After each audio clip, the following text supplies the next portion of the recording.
Hello everyone, it's DuckFairy07. Today we are playing Zoo on Arena in Timeless format. Okay, so the Zoo is one of the better decks in this format so far, and I've been doing really good with this exact list. So it's a list imported from Modern. We got all the staples from there except for Sino Draco. Instead we got Deathrite Shaman, a very strong one drop that fits this strategy very well.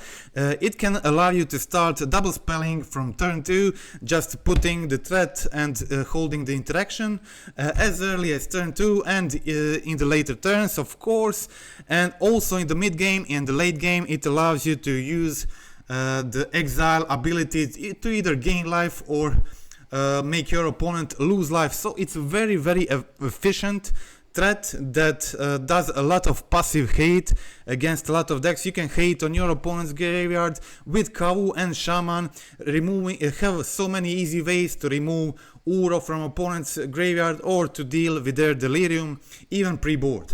Okay, so because Unholy Heat is a big removal spell at the moment on the arena, and getting their Delirium can be very relevant in the early turns. Okay, so other than that, in the flex slots, let's say we got Once Upon a Time and Laelia. So Once Upon a Time is a card that fits great in Zoo, because all you want to have is to have bigger consistency in your starting hands with lands and additional threats. So this card allows you to get that, and you play it for free, and it's a really strong, powerful card. Okay, so I'm currently playing 2, but I'm thinking between 2 and 3. 2 and 3 I think is the correct number.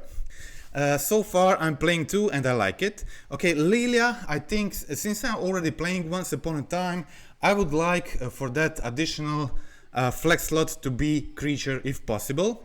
And I chose Laelia because this deck doesn't really want to waste mana on card advantage, and Laelia is exactly that. It's card advantage on a creature which also has haste, and it is aggressive. So with help of Deathrite Shaman, which can grow with each turn, this can get very big very easily and very quickly.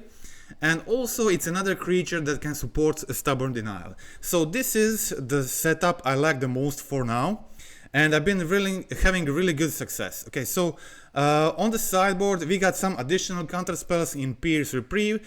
Get Lost is my sideboard choice for the Blood Moon matchup, but also it gets rid of planeswalkers such as Oko, because Oko, obviously legal in this format, can be problematic. Comes in with a lot of counters, but also it is a removal spell, destroys any creature. Okay, so black is very powerful color on Timeless, and I think having 2 Veil of Summers in Zoo deck is really good. Some artifact hate, in my case Soul Guide Lantern, because I don't own Unlicensed Cursed, but Soul Guide also works pretty good against a lot of decks where you just want to remove one card, like Uro or something like that, and then just draw a card. But also, so getting the Uro and then using the Soul Guide Lantern again with its ability can be really annoying for the opponent, but Unlicensed Cursed is really good and strong option too. We got Plains on the sideboard for the Blood Moon, obviously, and 3 Bowmasters. I don't think the Bowmasters is great card for the Zoo deck. It is usable definitely, and you have to have a good reason to play it. And I definitely would not play it if Brainstorm was not in this format. But since Brainstorm is there, obviously Bowmasters is very good counter to that spell. And getting 4 damage in response to someone casting Brainstorm is really strong. So I got those on the sideboard, which we can bring in, especially in the Wandering and the Brainstorm matchups. Okay, so that is it. Let's go check out the gameplay. So I recorded like 7-8 matches in a row, and my road basically through Platinum Tier 2, I think. Okay, so I started this first match is best of 3, and the rest of matches I'll show will be best of 1. So I got the Savai Triome from top. I was happy with this top deck. I was able to play another Nacatl and make my Nacatl 3-3, get close to Delirium, and I have fetch for the next turn. And this puts me in a pretty decent situation. Okay, so opponent is already on 17. 2 Nacatls on the field require some response, some removal. But I got a Binding and a Brawler in my hand and a Laelia, so there will be additional threat coming in next turn, and it will be difficult for my opponents to get rid of everything. So let's see what they do. Okay, so they don't have a removal actually here. This means they're going on 16 right now, and I'll be able to jam another threat. So I got multiple options here. I can go a Brawler Binding or just Laelia attack for 3 immediately. This would be attacking for 9 damage, which is a lot. So I'm missing blue, so I'm going for the Vents. Disabling them from possibly double spelling next turn and going for Brawler. Attacking for 6 I think puts me in a really strong position.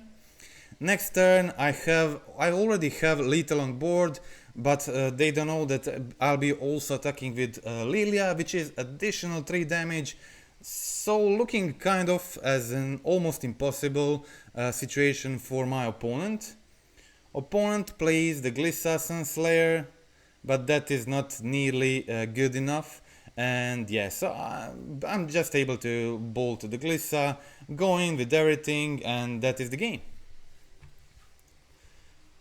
Okay, so sideboarding for this matchup. I'm not even sure what my opponent was playing, and at the moment I had a slightly different sideboard from what you saw in the beginning.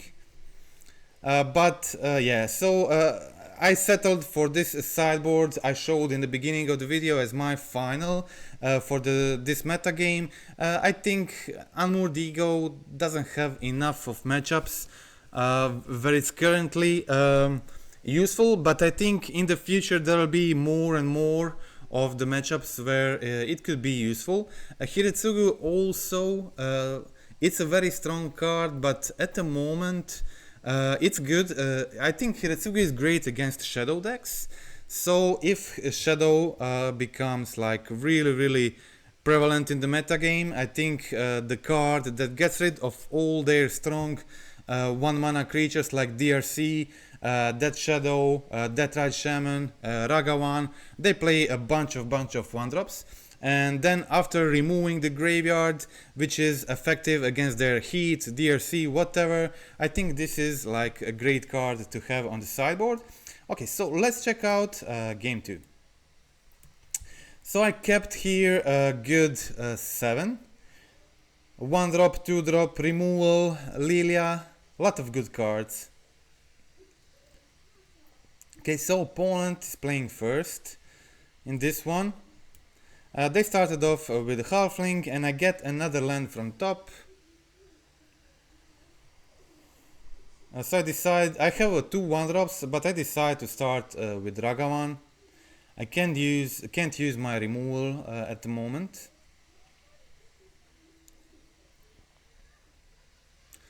Okay, so opponent obviously playing Sultai, and they had the Bowmasters for my Ragavan, which is totally fine. So I go for the Breeding Pool and play my Territorial Kavu. Kavu is a 4/4, and with the Bowmasters on the field, the best ability from Kavu, which is draw discard, is probably not good enough and not worth it. But here opponent has Oko, and they can turn my Kavu into 3/3, which is not that great. I was able to get the full domain here with Savai Triome, get the Oko with the binding before it does anything special, and I decide to just exile cards from their graveyard since I don't want to grow their Bowmaster token. And all my cards are decent anyway, so I can just go for Wild Nacatl post combat, present another threat, and yeah, next turn I can attack for 8, and opponent can't jump forever, and they're already on 3 cards there. So next turn I can also attack with Laelia. Laelia's card advantage goes around Bowmaster, and except for Kavu ability, Domain Zoo doesn't really care much about Bowmaster. It's just a card that jumps, that occasionally kills Ragavan and jumps your big guys.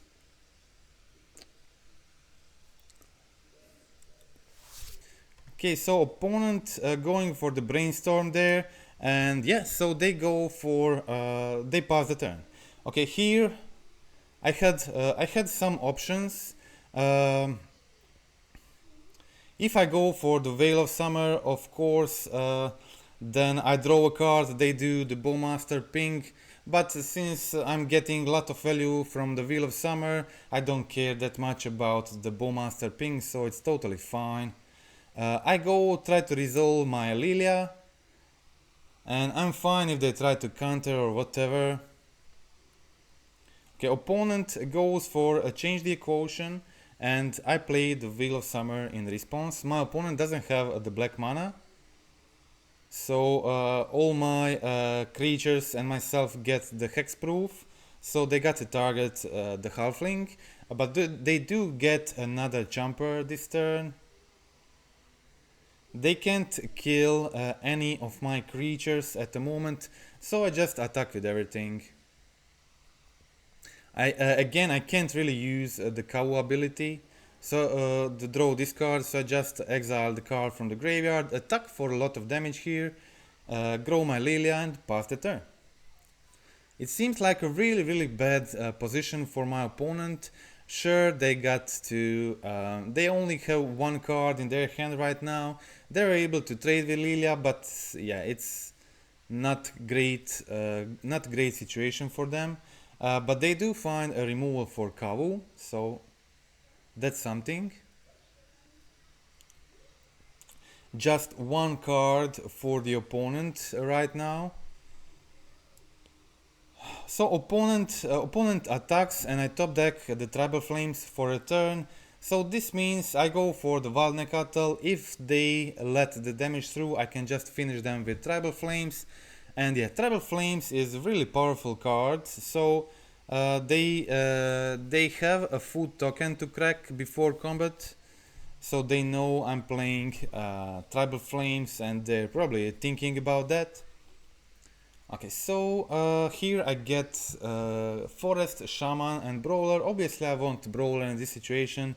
It's a 5-3 Trampler.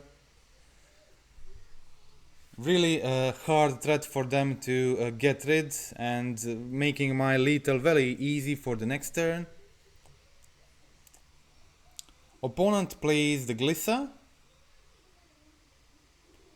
And yes, since they have Glissa now, and I can't really attack into first strike Death Toucher, so this means I can just play the Flames and Nacatl and hold the Stubborn Denial for their turn. This seems like a really powerful play, so I decide to just go Flames, kill the Glissa, play the Nacatl and hold Denial.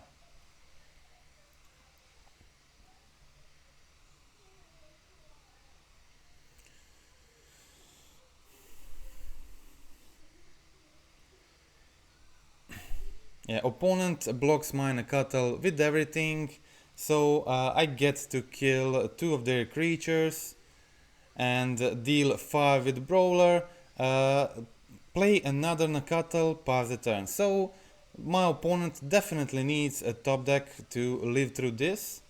I have a Stubborn Denial which I can use on the Brainstorm immediately, but I decide to let this resolve. I care about removal. I can counter it if they had something like Uro or any creature like another Bowmaster. It's not that relevant. It just postpones them dying for a turn. And yeah, here opponent has another Shaman, but that's not enough to win. And yeah, so that is a match. So let's check out some best of ones. Okay, so here I keep a decent 7.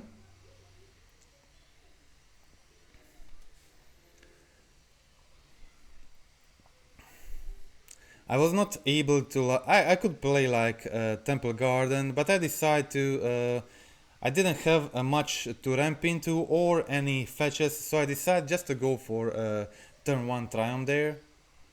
I didn't have a much better place anyway. Okay, so that was good enough. No blue mana here, so I'm not able to hold Stubborn Denial, but I can go like Brawler plus Shaman this turn.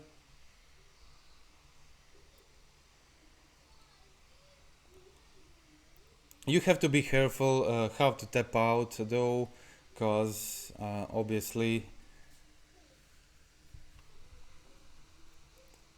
I need to save green mana here, and black for the Shaman. Opponent has the counter spell. This is totally fine for me, so I can go Brawler, attack with Brawler, and play the Deathrite Shaman. Okay, so opponent is playing control deck. My hand is not like crazy good, but it is okayish. They obviously don't have a simple solution for the Brawler, so I can continue attacking for 4 and then doing damage with Deathrite Shaman end of their turn.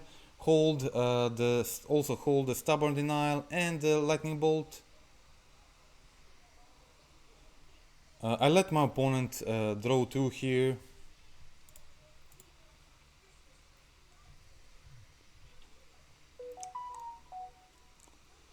Actually, my Stubborn Denial, it's not really active at this moment, but I can use the Shaman anyway for life drain.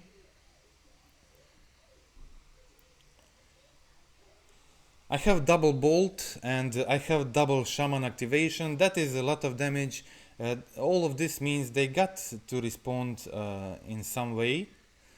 They got counterspell from a bolt, but I do the Shaman damage, putting my opponent on 10. Another 2 from Shaman on my turn, another bolt and Brawler attack. This is all very close to lethal damage. Opponent has the swords but decide to use it on Shaman. It would probably be better for my opponent if they just used it on Brawler. It's free 4 damage for me, so next turn I was able to go Flames and the Bolt Face for lethal. Opponent doesn't have a Spell Pierce or any other counter spell, so that is it. So as I said, I recorded my path through Platinum Tier 2 with the zoo, so all the matches I played were in a row, and there were a lot of wins with this list in a row. I think I got the first match was best of 2, all other matches were best of 1, but I think I got like 7-0 total in this run, and deck performed really good and seemed like a really powerful option for this format.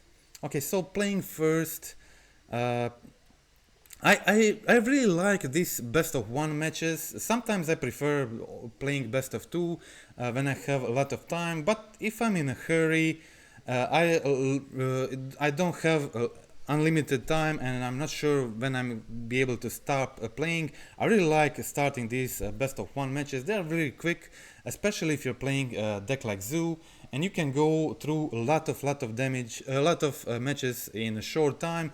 As you could see, all of this progress through entire Platinum Tier 2.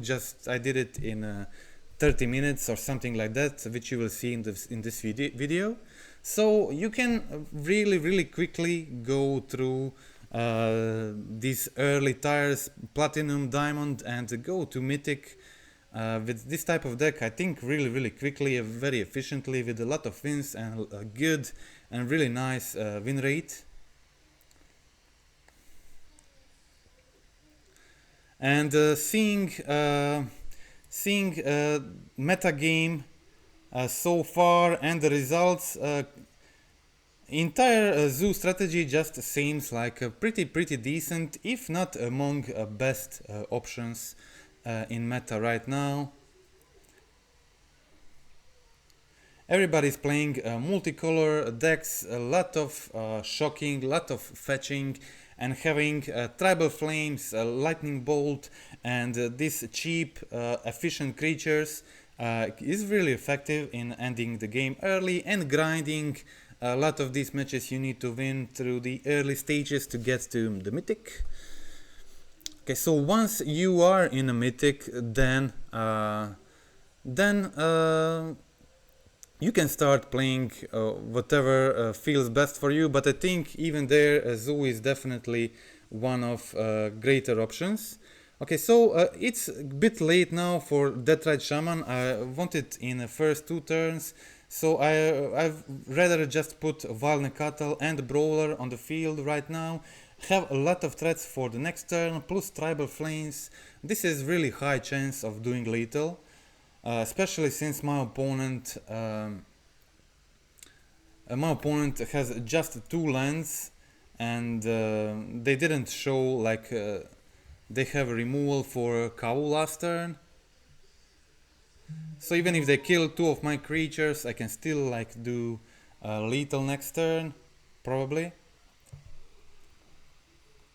Opponent thinks a bit and scoops to my creatures, and that is it.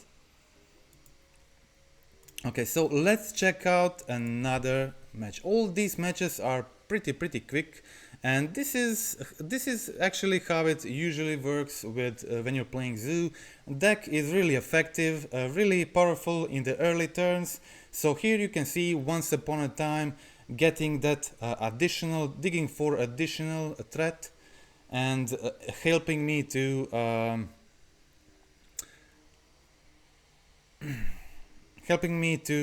curve really good.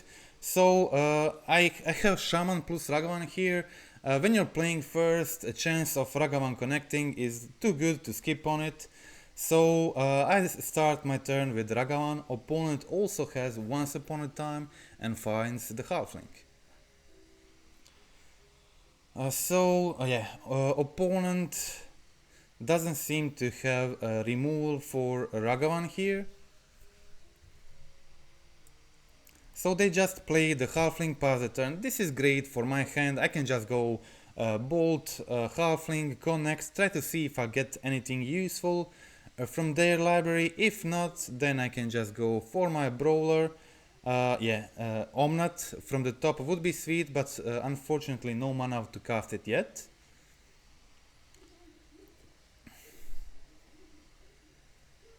So Deathrite Shaman is a 1-drop. That is a great option for turn 1 if you don't have a Ragavan.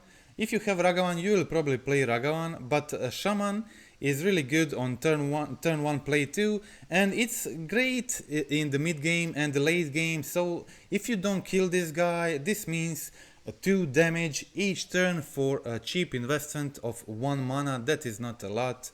And in the mid game and in the late game, definitely you can handle this. So in a lot of games, a Shaman can do a lot of damage actually. Okay, so opponent fetches in response,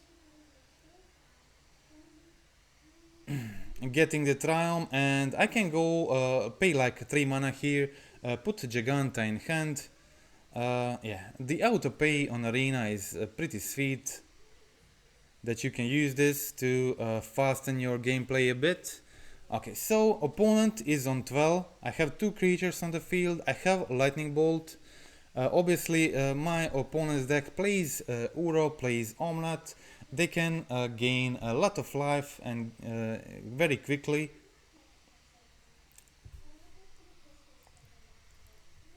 Okay, so opponent, but I have 4 Territorial Kavus in my deck, and I have 4 Deathrite Shaman, and that allows me to get rid of Uro very easily without any hate.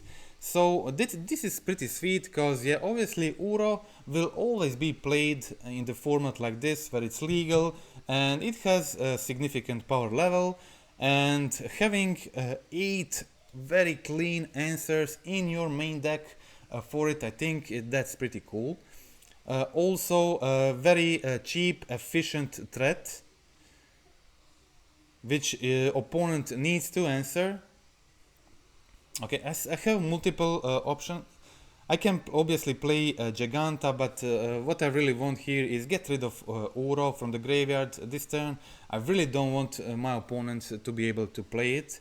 So I got to do this. I can't play the Jegantha right now, but I was able to jam the Nacatl, connect with Ragavan, exile Uro, and pass the turn with Bolt in my hand. Opponent is on 12. They got another Uro, but this is totally fine. I have Shaman on the field. They still don't have a removal for it. Yeah, they're gaining a lot of life here with Uro, so if they also have like something like Omnat, I want to save Bolt in hand. It could be useful to help kill Omnat or something like that. But yeah, so opponent, I have a Shaman to exile another Uro. They didn't draw a removal for it, and the opponent decides to yeah, sometimes it seems like in this format people concede pretty easily.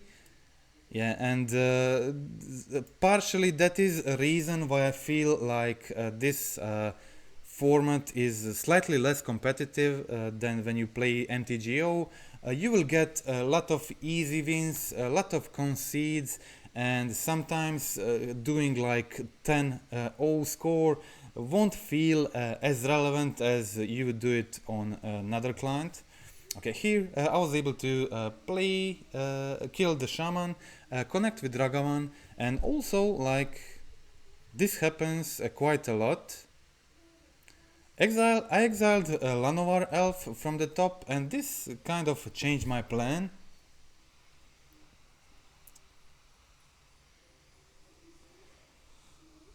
I was able to cast a Brawler. I had no idea what is my opponent playing, and I decided that maybe having Llanowar Elf would be kind of nice, so I decided to play it instead of Brawler, and plus the Shaman, of course. I have a lot of time, a lot of mana next turn like this, especially if I connect with Ragavan again. Opponent shocks in for 2, plays the tomb, but then Dark Ritual into Sheldred, which is something I don't really care much about. And yeah, very nicely, I think a game stopped automatically on my upkeep. This way I didn't lose 2 life with Sheldred. This is like pretty cool. I'm not sure if this happened automatically, but if it is, I think like this is like really cool. Okay, so I'm able to get mana from Elf and Deathrite Shaman here, and still hold mana for Stubborn Denial next turn.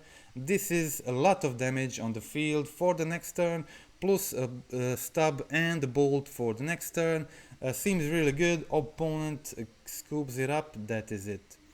Okay, so and let's check out another match. So as you can see, really quick and very quick way through entire like Platinum Tier 2 and now Platinum Tier 1. I didn't play for some time. This is gameplay from I think last week. Okay, so here I started a second. I had a turn, the hand was actually not that powerful, but I had like a turn 1 Shaman, into turn 2 maybe Laelia, or go for Binding. Also, just having a shaman on the field can slow their shaman. So if I have active shaman on the field, they can't really take mana with their shaman. So this is like really close to actually killing the shaman, which works well if I go for binding something next turn. Yeah, so basically just by having shaman on the field, I can go play binding right now, take the Oko, and just disrupt their shaman with my shaman. Okay, so here I go for the steam vents, play the binding, exile Oko, and prevent them from having from taking mana with shaman next turn, which is really important if they have something like Omnat, the One Ring, stuff like that. Okay, so here I take the steam vents, play the binding, and as I said, prevent them from taking mana with their shaman. So here they just play the Inquisition, take Laelia from my hand. Unfortunately, yeah, as I said, they try to take mana here, but I use my shaman to disrupt them, and since they didn't have I think they didn't have another mana at this moment.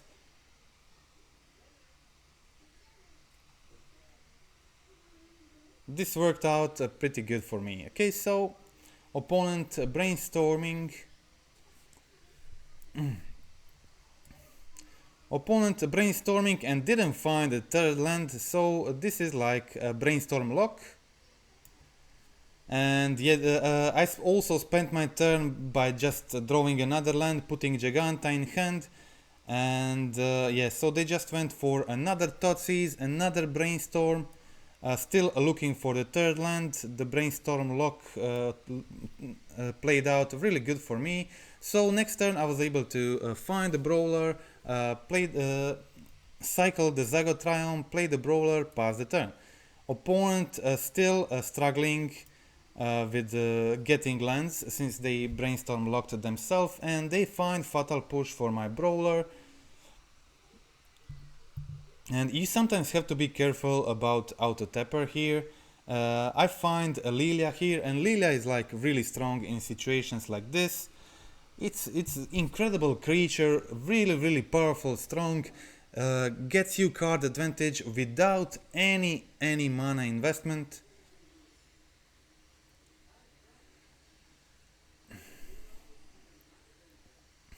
And it's growing every turn. And with Deathrite Shaman you can grow it. And yeah, unfortunately I did this, I should have done this earlier. This way I would be able to deal extra damage. I forgot to grow my Laelia with my Shaman before attack, but that's okay. So I was in a great situation anyway. Yeah, so by exiling card from my graveyard, I actually grow the Laelia into 4/4 and Tribal Flames my opponent for 5 damage, presenting lethal on the next turn. Opponent has the food, but they didn't find the third land they needed, and that is another game. Okay, so let's watch the final one, and this will be the last one for for this video. I had to mulligan the one lander, I kept a pretty good 6 cards. I think the card to go here is Wild Nacatl, because I already have a 1-drop and I prefer having 2/2-drops. So I can go Ragavan on turn 1, then Kavu on turn 2. Okay, opponent was playing the Leyline deck here, so the thing that this deck does mostly is just play Leyline on turn 0 and then play that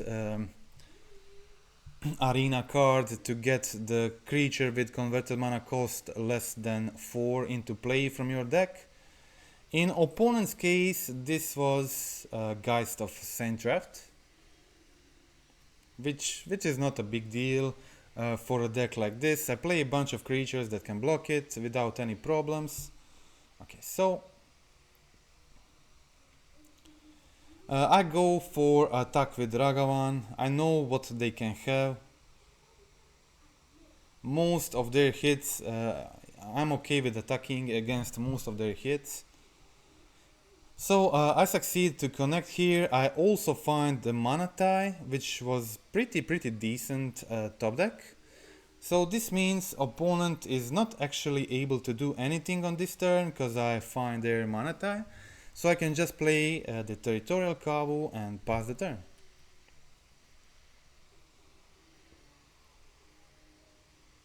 Opponent cracks the fetch. They are on 14 already. Have 2 creatures on the field, and here it is. Opponent goes for a Fragmented Reality, exiling one of their ley lines, getting the Geist on the field. I'm not sure why my opponent shocked in the Godless Shrine, but this was good news for me.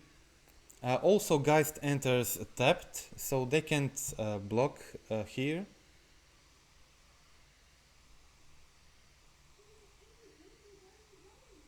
I decide to go for Savai Triome to have another red source.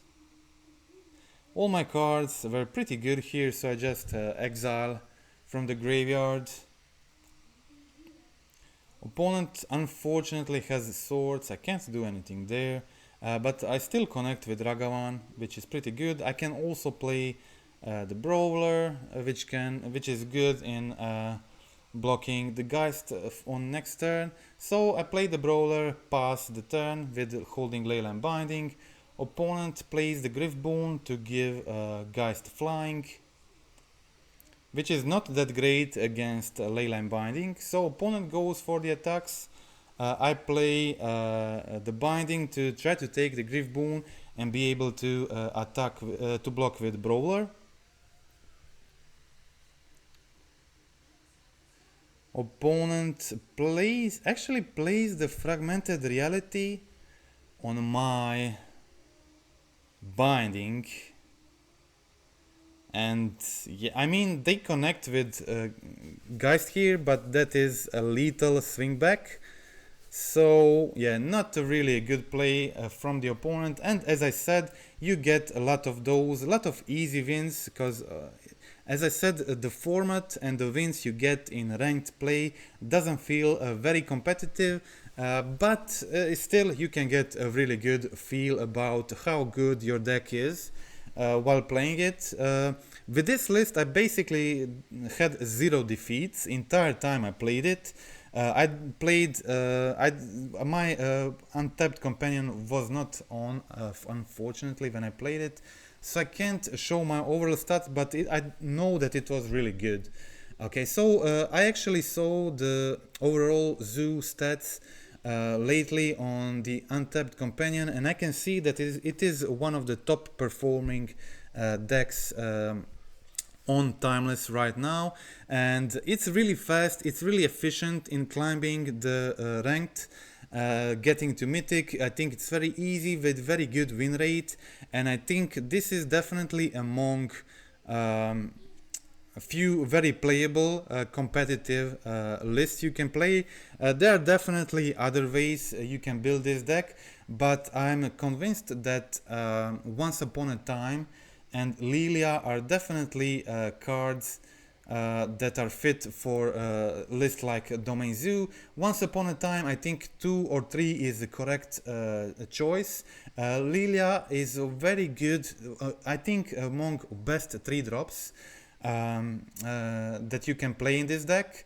It's very aggressive, it's a card advantage without mana investment, and aggressive creature that can that is definitely the strategy that fits Domain Zoo very well. Also, it can enable the Stubborn Denial pretty soon, especially if you have Deathrite Shaman on the field. Deathrite Shaman, I think it's another inclusion which is possibly very good in the meta game.